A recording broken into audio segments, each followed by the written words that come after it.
Бұл кітап аты айтып тұрғандай сынбай, чөкпөй, түңілбей, әрдайым позитивті, жылмайып, жадырап, жайнап жашағанға бағыт берген кітап.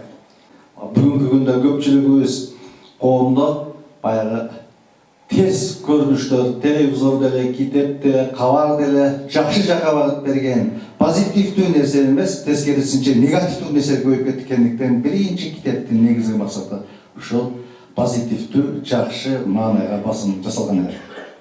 Екінші, өз тарихын білмеген елдің тағдыры тайқы, келешегі бөдөмік дегендей, бүгінгі сіз менен біз бүгін жашап жатқан күніміз ертеңгі тарих.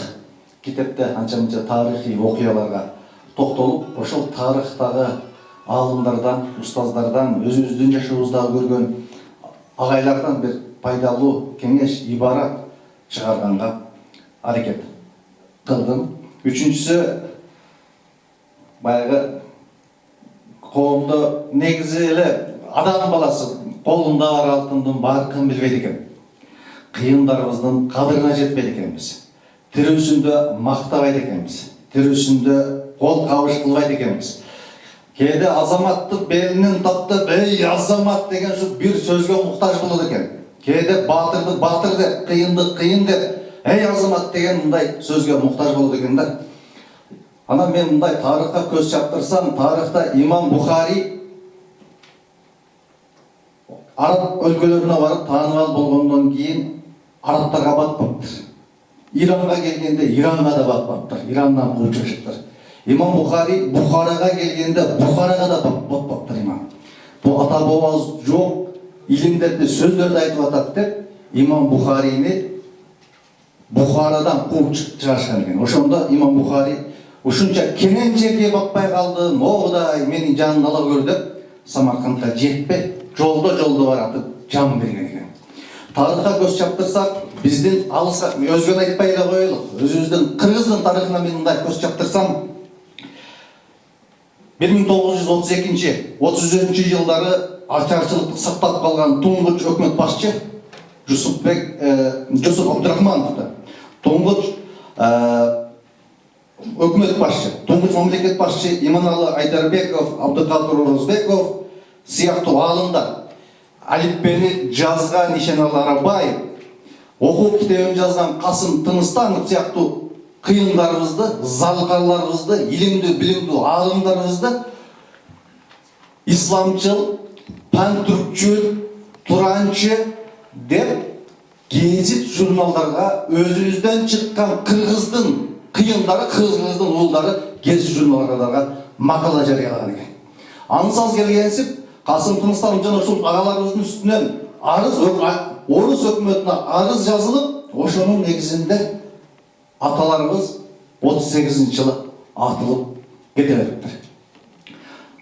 Алса кетпей кечелеги тарыхты карасак, бизде Молда Сабыр деген аттын кашкасындай таанымал аалымыбызды 1996-жылы эки бет бул вахаби болуп кетти деген эки бет макала жазылган экен 96-жылы. Мен жакында эле ушул нерсеге көзүм түштү.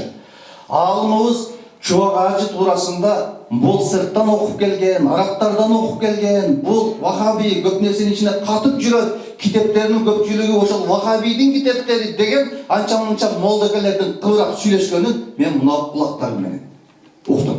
Бүгүн ошол куулуп кеткен Имам Бухаринин китеби менен бүтүндөй мусулман үммөтү баарыбыз мактанабыз, дардаңдайбыз.